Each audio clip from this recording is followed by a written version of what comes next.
And welcome to Friday night. It is Carcone Carne. I'm James Van Osdel.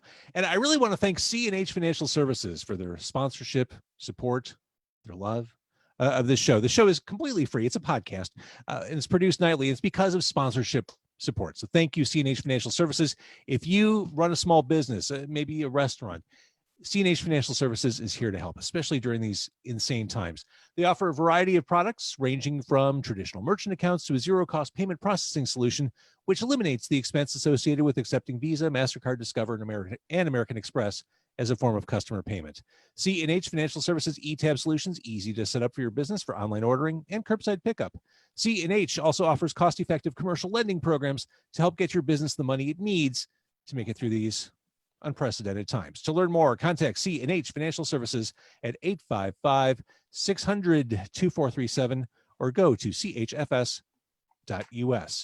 So people who know me or know a little bit about me know that I am an alum of Columbia College in Chicago. I taught there off and on over the course of a few years. I was really excited about this project when I learned about it. The project specifically is Playback, Play Forward. It is a newly released compilation featuring students and alumni of Columbia College. Long story short, public domain classics, songs songs that are free to, or copyright free to play with, all updated for the 21st century. This project has all of the proceeds going to MusiCares, which is the recording industry's charity foundation. And I have with me tonight a bit of a roundtable, Columbia College roundtable. Caroline Mandarino is the marketing director responsible for this. James Smead is the executive producer. Tom Joyce is the creative director, and one of the fine artists on this compilation is Emma Young, who also joins us tonight. Now, before we begin, I mentioned that I went to Columbia College. I did some time on the Columbia radio station WCRX. Tom Joyce, you've been at Columbia College since the buildings were first erected in Chicago, I swear. Please tell me that there is no audio proof that I did a show on WCRX. There is no audio proof as of now. Yes. But I might be able to go through some archives from Cheryl Morton Langston and see if we can find some. I dearly hope not. I that's one of those things I want all evidence burned, lost, irretrievable. I was young. I hadn't quite found my disc jockey voice, and I don't know if I was the right guy to play Kashmir. I don't know if it was a fit. I think it was.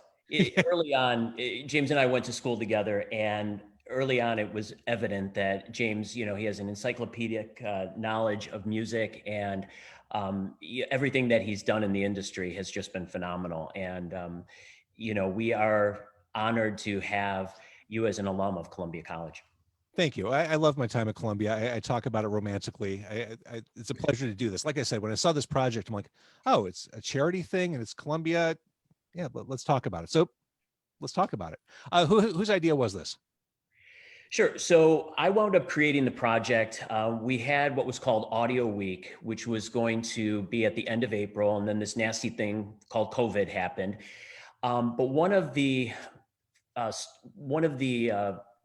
key ingredients of Audio Week was the fact that we were going to be doing a So Far Sounds showcase of Columbia students.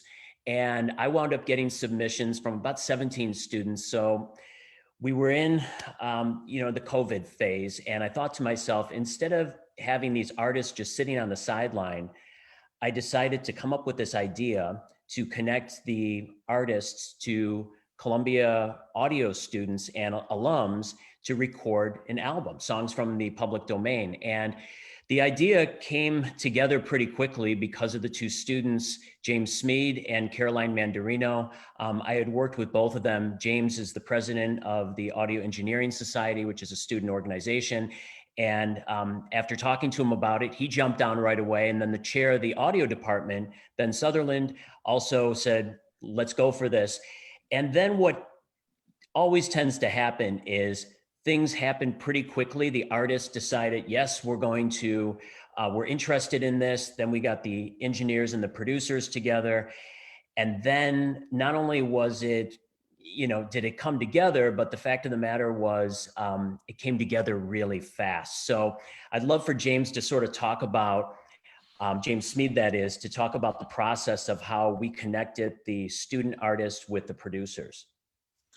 Yeah, so I'm James. I am the executive producer on PlaybackPlayfwd, and yeah, we started talking in April about just how we could, engage everybody, even though we're not able to do the concert showcases. And when Tom mentioned this charity album project to me, I instantly was all in. Already drafting ideas in my mind of what we could do. And one of the first things we talked about was reaching out to engineers and producers within the audio department to see if we can get them involved in the project as well, and partnered up with an artist so that they can collaborate on the song. And for me, one of the biggest motivators of this is collaboration, and just being a student at Columbia, that's one of the things I love is the cross collaboration. So I was very excited from the beginning.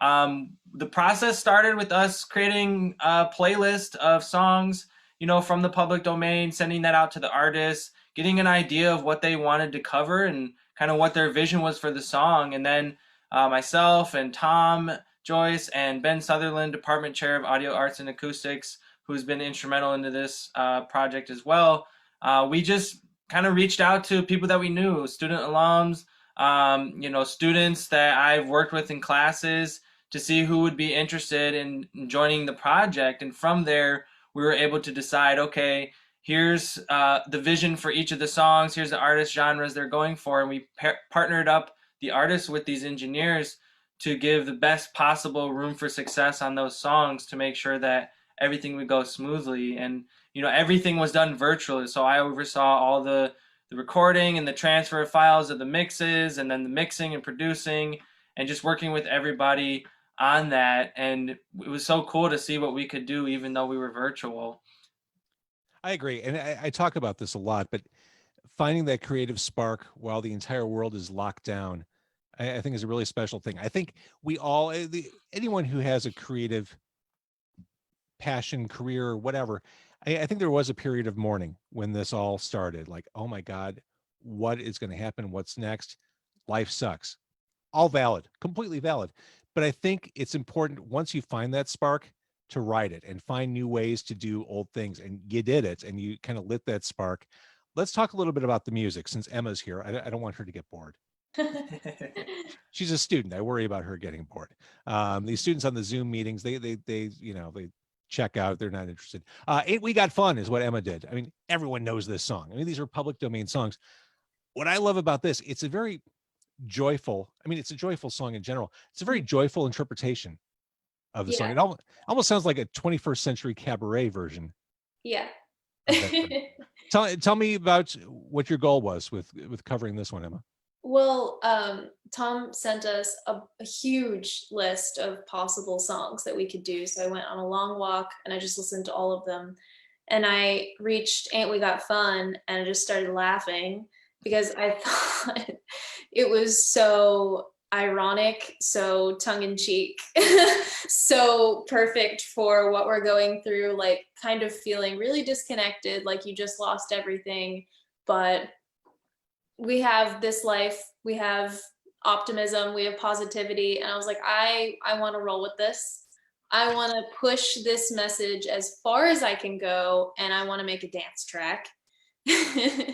And I just wanted to get people moving. So electro swing is typically what you see a lot of like EDM artists doing with like these 1920s songs. And I was like, okay, I need like trumpet. I need like a piano that sounds like it's underwater. I need my voice to like go through a radio transmitter. So I was talking to the producer I was paired with, Wesley Reno, and he was like, oh, well, like I play trumpet. Like if you wrote me a trumpet line, I was like, ah, perfect. And like the sparks started going off, and we just had so much fun working on it. I think it sounds great. And again, I mentioned this at the beginning. This is a charity compilation. Mm-hmm. I think the ability to create something and turn around and give it back to the community is wonderful. So you're donating this to MusiCares. Who can speak to the selection of MusiCares as the charity? I can. So back in April, when we all first met, we kind of looked around, wanting to see which one would align most with the our values. So we found MusiCares, and if you don't know, it's the Recording Academy's charity foundation. If you know the Grammys, the Recording Academy puts on the Grammys. But they don't just focus on the music itself, they also focus on the individuals. While they do provide financial help to their clients, they also provide health programs and addiction recovery. They have, I think it was a few weeks ago, they started a survey that they put out for their clients. Did I say it was on World Mental Health Day? To check in, see what's going on, what needs more attention, what needs less attention. And we actually met with them over the summer, and they just showed great enthusiasm about the project. And it says a lot about an organization that large. They were willing to meet with the three of us. And they're always keeping up with the industry and finding new ways to give back, which I think we are trying to do too. So overall, it just really lined up with the project. I love it. Let's talk a little bit about some of the other songs that are on here. Tell me about Katie. How do you say her last name? Katie Malott. That's it. Katie Malott, yeah. So she does Shine On Harvest Moon. Correct. This is an utterly charming version with the ukulele on it. It's just an adorable version of this song. Did you work on this one, James?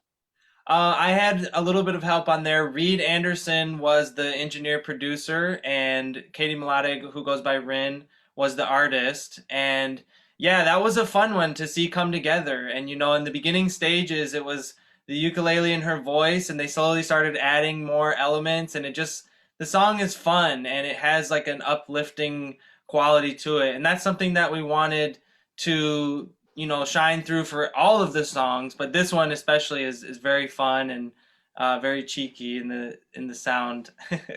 Hey, everything about this project just hit the right notes for me. Young musicians digging back into history to pull out these songs, but doing it for a good cause in a time when we all need some positive vibes. Everyone's got their own issues right now. I said this earlier to James and Tom when we spoke earlier. It's not just for, young individuals or college, whatever. It's music for everyone. And I told this story too. I played it for my grandma, and she immediately knew all the songs and just lit up when she, especially it was By the Light of the Silvery Moon, because that was in a ton of movies when she was younger. So the other songs, Michael Barrage. Yeah, Michael Barrage, Mike Burr sings Shine, which is the second track on the album. That was engineered and produced by Jordan Pearson. That was a hip-hop rap take on Shine. Love it. And then Margot Leota, By the Light of the Silvery Moon. Very simple. It's a romantic sounding take. She has this haunting voice. I thought that turned out great too. Do you kind of get like Billie Eilish vibes? Oh, 100%. Yeah. And there's a funny story because that was, like the first song that we had fully complete, when we were putting this project together and getting recordings from artists and, producers and engineers were doing their thing. That was the first one that came through, and we all listened to it, and we all were kind of like, whoa, like this is amazing. We were blown away. And so, from there, that really set the tone as far as just what we're doing here and what this is for. It's for hope, inspiring others, creating during pandemic, but it's also just creating. Like, we're artists, we're creatives, we want to have fun, and even though we're stuck at home, like, we can still do a lot of cool things. But yeah, that song was the first one that came through, and it was just like, wow, okay, here we are. And then there's Paige Kaiser doing Beautiful Dreamer. Yes. There's a certain understated power to this one. The piano, her voice, I thought that turned out great. It's just the whole comp turned out great. How do people listen to this? How do people contribute to this? Well, they can stream it on all the major streaming platforms, so Spotify, Amazon Music. If you want to directly support us, you can purchase it on iTunes. But other than that, I say YouTube, Deezer, Tidal, all the major ones you can think of. Well, how do they contribute just by streaming to the Recording Academy's charity?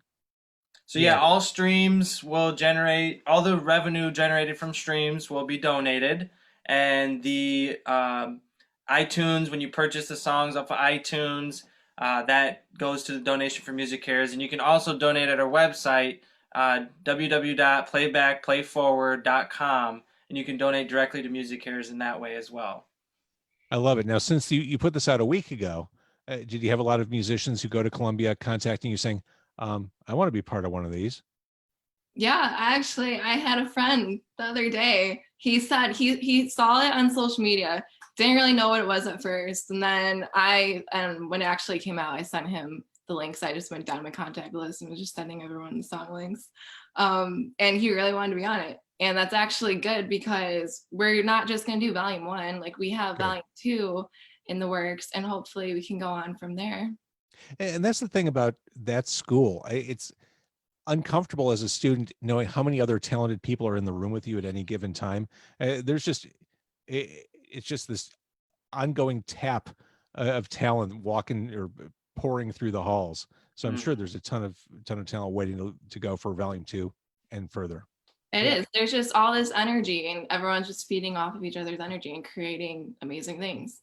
Yeah. I'm going to add real quickly in regards to this project being released on an independent label to Gold Note Records. Alan Goldshire, we had reached out to him about putting this out, and he owns the small label Gold Note Records. And Alan's background is he's played bass for like Diggable Planets, and he's been involved with Janet Jackson and a bunch of other artists. And within a few sentences, he was like, I'm on board. It's for charity. I love it. So not only with volume 1, but we also have volume 2 planned. But I think one of the key components of all this too is the fact that we didn't need an academic course to put this out. I mean, there is no academic lineage, so to speak, around this project. This is basically a grassroots project that's supported by the audio department and the career center at Columbia College. So I think that's what makes it unique too, because in most cases, the students had not met each other before, and this is the first time they've actually met each other and worked on a project together like this. That's so cool. Well, I love the way it turned out, and I'm glad you all were able to join me tonight. Everyone's healthy and good. Emma, are you okay? You haven't said much. Are you doing all right? Oh, I'm doing great. I just want to piggyback back off of what Tom said. And I had never met any of the other radio students, any of the audio majors before this project, which is crazy because I just graduated. So it's like, if this project is like a precedent going forward of how connected all the different departments can be, like, I hope that's the case, like, I wish that I had gotten to know these people long before this project started. I love it. Well, Tom, Caroline, James, Emma, thank you for doing this tonight. Thank you for having us. Thank you for having us.